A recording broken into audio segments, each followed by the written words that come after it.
രജകൻ ഉളിയന്നോർത്തച്ഛനും പിന്നെ നമസ്കാരം. ഗായത്രി നമ്പൂതിരി സഭ ആർദ്രാമൃതം ടീമിന്റെ പന്തിരുകുലഗാഥ സീരീസിലെ 16ാമത്തെ എപ്പിസോഡിലേക്ക് ഏവർക്കും സ്വാഗതം. പറയിപ്പറ്റ പന്തിരുകുലത്തിലെ 12 വിശിഷ്ട വ്യക്തികളെ കുറിച്ചുള്ള കഥകളും അവരുടെയൊക്കെ പറ്റാവുന്ന സ്ഥലങ്ങളിലേക്കൊക്കെ ഞങ്ങൾ നടത്തിയ യാത്രകളെ കുറിച്ചിട്ടുള്ള സീരീസ് ഇന്നത്തോടുകൂടി ഇവിടെ അവസാനിക്കുകയാണ്. ഞങ്ങളുടെ പ്രോഗ്രാം വരുന്നത് സെപ്റ്റംബർ 20-ാം തീയതി 2026 സെപ്റ്റംബർ 20-ാം തീയതി തൃശ്ശൂർ സംഗീത നാടക അക്കാദമി റീജിയണൽ തിയേറ്ററിൽ വെച്ചിട്ടാണ്. വൈകിട്ട് 4 മണിക്കാണ്. ഒരു സന്തോഷം കൂടി ഞങ്ങൾക്ക് പറയാനുണ്ട്. ഈ പ്രോഗ്രാം ഉദ്ഘാടനം ചെയ്യാൻ വരുന്നത് പ്രശസ്ത ഗാനരചയിതാവായ ശ്രീ BK ഹരിനാരായണനാണ്. ആ ഒരു സന്തോഷം കൂടി ഞങ്ങൾ ഈ അവസരത്തിൽ അറിയിക്കുകയാണ്. സാധാരണയായിട്ട് ഞങ്ങളൊരു തിരുവാതിരക്കളി കമ്പോസ് ചെയ്യുമ്പോൾ സാധാരണ ഒരു പാട്ടെടുക്കും, അതിന് സ്റ്റെപ്പ് എടുക്കും എന്നുള്ളതല്ലാതെ വേറെ ഒന്നും നമുക്കതിന് ചെയ്യാനില്ലല്ലോ. പക്ഷെ ഈ പ്രാവശ്യത്തെ ഈ പ്രൊജക്റ്റിന് ഞങ്ങൾക്ക് ഒരുപാട് യാത്രകൾ വേണ്ടി വന്നിട്ടുണ്ട്. ഒരുപാട് അന്വേഷണങ്ങൾ, ശരിക്കും ഒരു റിസർച്ച് പോലെ തന്നെയായിരുന്നു അത്. അപ്പൊ ആ അന്വേഷണങ്ങളുടെ ഭാഗമായിട്ട് ഞങ്ങൾക്ക് ഒരുപാട് വിവരങ്ങൾ ഞങ്ങൾക്ക് കിട്ടി. അതുപോലെ തന്നെ ആ വിവരങ്ങളൊക്കെ തന്നെ ഞങ്ങൾക്ക് പ്രേക്ഷകർക്കായിട്ട് പങ്കുവെക്കാൻ പറ്റി. നിങ്ങൾക്ക് എല്ലാവർക്കും വേണ്ടിയിട്ട് ഞങ്ങൾക്കത് കഥകളായിട്ട് പറഞ്ഞു തരാൻ പറ്റി എന്നുള്ളതൊക്കെ വലിയൊരു സന്തോഷം തന്നെയാണ്. പിന്നെ അതേപോലെ തന്നെ ഈ കഥകള് ഏറ്റവും ഞങ്ങൾക്ക് സന്തോഷം തന്നിട്ടുള്ള കാര്യം, ഈ കഥകളൊക്കെ കുട്ടികള് കാണുന്നു എന്നുള്ളതാണ്. അത് പ്രത്യേകിച്ച് ഈ AI റിലേറ്റ് ചെയ്തിട്ടുള്ള ഫോട്ടോ, AIയുടെ സഹായത്തോട് കൂടിയിട്ടുള്ള കുറെ ഫോട്ടോ ഒക്കെ വെച്ചതോടെ കുട്ടികൾ വളരെ സന്തോഷത്തോടു കൂടി ഈ കഥകളൊക്കെ കേൾക്കാൻ തുടങ്ങി എന്നുള്ളതും അവർക്കത് മനസ്സിലായി എന്നുള്ളതിന്റെ ഒരു സന്തോഷം ശരിക്കും വളരെയധികം തോന്നി. സാധാരണ ഞങ്ങളുടെ പ്രേക്ഷകരെന്ന് പറഞ്ഞാൽ കൈകൊട്ടിക്കളി ആസ്വദിക്കുന്നവരും അല്ലെങ്കിൽ പ്രൊഫഷണൽ ആയിട്ടുള്ള കൈകൊട്ടിക്കളി ടീം അംഗങ്ങളൊക്കെയാണ് ഞങ്ങളുടെ ആസ്വാദകര്, പൊതുവെ നമ്മുടെ വ്യൂവേഴ്സ്. പക്ഷെ ഇത് അതിൽ വിട്ടിട്ട് കുട്ടികള് ഈ പടങ്ങൾ കണ്ടു തുടങ്ങി, അല്ലെങ്കിൽ ഈ കഥകൾ കേട്ടു തുടങ്ങി. ഇത് തന്നെയായിരുന്നു ഞങ്ങളുടെ ഒരു ലക്ഷ്യവും. അപ്പൊ അതിന്റെ ഒരു സന്തോഷമുണ്ട്. അതുപോലെ തന്നെ ഈ എന്താ പറയാ, പറയിപ്പറ്റ പന്തിരുകുലത്തിന്റെ 12 വ്യക്തികളെ കുറിച്ചിട്ടുള്ള കഥകളാണല്ലോ നമുക്കറിയാം. അപ്പൊ ഞങ്ങള് ശ്രീ രാജൻ ചുങ്കർ സാറിനെ കണ്ടപ്പോഴാണ് അവരുടെ ഒരു പൂർവാശ്രമ കഥ ഉണ്ട് അവർക്ക് എന്നുള്ളത് മനസ്സിലായത്. ഈ വരരുചിയും പറയും കൈലാസത്തിലെ മഹാദേവന്റെ തോഴനും തോഴിയുമായിട്ടായിരുന്നു അവരുടെ പൂർവാശ്രമ കഥ എന്നും അതൊക്കെ നമുക്ക് പുതിയൊരു അറിവാണ്. അവര് ഒരു ശാപത്തിന്റെ ഫലമായിട്ട് ഭൂമിയിൽ അവതരിച്ചതാന്ന് പറയണു. അതിനേക്കാളും ഞങ്ങൾക്ക് അത്ഭുതം തോന്നിയത്, നമ്മളൊക്കെയും ആയില്ല കുന്നിലപ്പൻ കഴിഞ്ഞാല് പിന്നെ എന്ത് സംഭവിച്ചു എന്ന് നമ്മളൊന്നും ചിന്തിച്ചിട്ടുണ്ടായിരുന്നില്ല. അപ്പൊ ഈ 12 മക്കളെയും ഉപേക്ഷിച്ചതിന്റെ ഒരു മാനസികാഘാതം എന്നോ എന്താ പറയാ, അതുകൊണ്ട് അവർക്ക് ഈ പറയിക്ക് മാനസിക ഭ്രാന്തായി എന്നാണ് പറയണത്. തുടർന്ന് പക്ഷെ എന്നാൽ വരരുചിയാണെങ്കിലോ ഇതെല്ലാം മുൻകൂട്ടി കാണുന്ന ഒരു വ്യക്തി ആയതുകൊണ്ടും മഹാജ്ഞാനി ആയതുകൊണ്ടും അദ്ദേഹം വേദ പാഠശാല സ്ഥാപിക്കുക, ഇത്തരം കാര്യങ്ങളിൽ മുഴുകിക്കൊണ്ടിരിക്കുന്ന ഒരു അവസ്ഥയായിരുന്നു.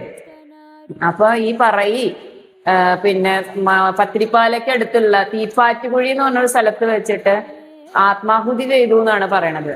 അല്ലെങ്കിൽ ആ സ്ഥലം ഇപ്പൊ തീപ്പാറ്റുകുഴി എന്നാണ് അറിയപ്പെടുന്നത്.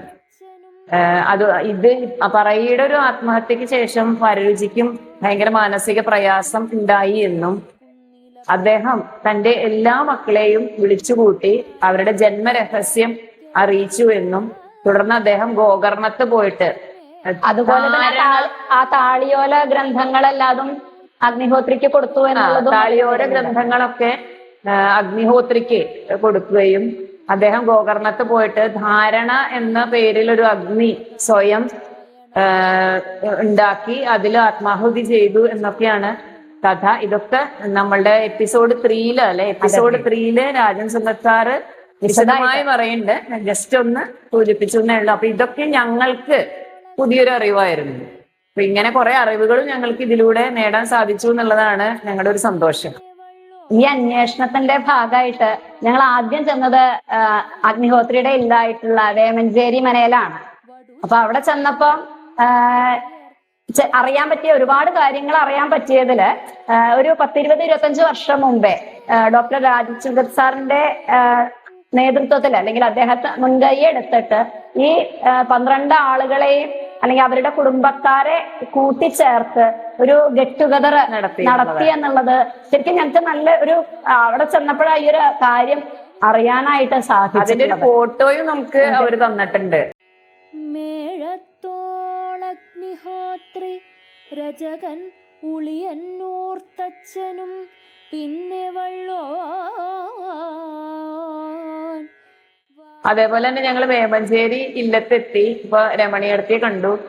അപ്പൊ അവിടെ ഒരു ശൈലജ ടീച്ചർ ഉണ്ടായിരുന്നു, മാത്തൂര് ശൈലജ ടീച്ചർ. അപ്പൊ ഞങ്ങൾ ഇങ്ങനെ ഇതിനാണ് വന്നതെന്ന് പറഞ്ഞപ്പോ ഒരു ശ്ലോകം ചൊല്ലിയിട്ടാണ്, അപ്പൊ എഴുതിയ ഒരു ശ്ലോകം ചൊല്ലിയിട്ടാണ് ഞങ്ങൾക്ക് സ്വാഗതം നൽകിയത്. അത് ഞങ്ങൾക്ക് ശരിക്കും നല്ലൊരു മോട്ടിവേഷൻ ആയിരുന്നു, ഒരു പോസിറ്റീവ് എനർജി ആ ശ്ലോകത്തിലൂടെ തന്നെ ഞങ്ങൾക്ക് കിട്ടി. അവിടെ നിന്ന് വെച്ച് ഞങ്ങൾ തീരുമാനിച്ചു ഞങ്ങൾ ഇതിനുമായി മുന്നോട്ട് പോകുന്നു, ഇതിനെ പറ്റാവുന്ന ആളുകളെയൊക്കെ കണ്ട് അവരെയൊക്കെ സംസാരിക്കും എന്നൊക്കെ ഒരു തീരുമാനം എടുത്തു. ശരിക്കും കേരളത്തിലുള്ള പുരാതനമായ ചരിതമം അഗ്നിഹോത്രി കഥ പാടിക്കളിച്ചിടുവാൻ ഗായത്രി സഭ തന്നിലെ സോദരിമാർ വന്നുവല്ലോ. സ്വാഗതം ഞാൻ പറയട്ടെ ഹൃദയപൂർവം. ഇനി ഈ എപ്പിസോഡുകൾ, അതായത് സീരീസ് ഇവിടെ ഇപ്പൊ ഇന്നത്തോട് കൂടിയിട്ട് അവസാനിക്കുകയാണ്. ഇപ്പൊ ഇനി അടുത്ത എപ്പിസോഡ് മുതൽക്ക് ഞങ്ങളിത് അവസാനിപ്പിക്കണില്ല, ഈ പ്രോഗ്രാമിനെ കുറിച്ചിട്ടുള്ള ഡീറ്റെയിൽസ് തരുന്ന ഒരു സമ്പ്രദായം അവസാനിപ്പിക്കുന്നില്ല.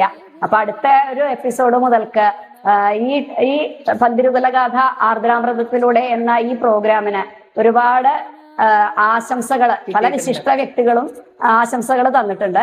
അപ്പൊ ആ ആശംസകളൊക്കെ നമുക്ക് കാണാം. അതുപോലെ തന്നെ ഞങ്ങളുടെ പ്രാക്ടീസ് സെഷൻസും ഞങ്ങളുടെ കുറെ ഇതിന്റെ പിന്നിലെടുത്തിട്ടുള്ള എഫേർട്ട്, അത് എല്ലാതും നിങ്ങളെ കൂടി ഇതിന്റെ കൂട്ടത്തിൽ കൊണ്ടുപോകണം എന്നാണ് ഞങ്ങളുടെ ആഗ്രഹം. അപ്പൊ ഞങ്ങൾ ഒരുപാട് എഫേർട്ട് എടുക്കുന്നുണ്ട്. അപ്പൊ അതിനെല്ലാത്തും നിങ്ങളും കൂടെ ഉണ്ടാവണം. അപ്പൊ അതിന്റെ വീഡിയോസ് എല്ലാതും ഇനി ക്രമേണ വന്നുകൊണ്ടിരിക്കും. അപ്പോ നമ്മളുടെ ഈ യാത്ര, ഞങ്ങളും നിങ്ങളും ഒരുമിച്ചുള്ള നമ്മളുടെ ഈ യാത്ര അവസാനിക്കുന്നത് സെപ്റ്റംബർ 20 തൃശ്ശൂർ കേരള സംഗീത നാടക അക്കാദമി, അതായത് റീജിയണൽ തിയേറ്ററിൽ വെച്ചിട്ട് വൈകിട്ട് 4 മണിക്കാണ്. അപ്പൊ എല്ലാരെയും നമ്മളുടെ ഈ പന്തിരുകുലഗാഥ ആർദ്രാമൃതത്തിലൂടെ എന്ന ഈ പ്രോജക്റ്റിലേക്ക്, ഈ പരിപാടിയിലേക്ക് എല്ലാരെയും സ്നേഹത്തോടെ സ്വാഗതം ചെയ്യുന്നു. നന്ദി, നമസ്കാരം. നായർ കാരക്കൽ മാതാ ചെമ്മേ കേളുപ്പുകൂറ്റൻ പെരിയ തിരുവരങ്കത്തെഴും പാണനാരും നേരെ നാരായണ ഭ്രാന്തനുമുടൻ അകവൂർച്ചാത്തനും പാക്കനാരും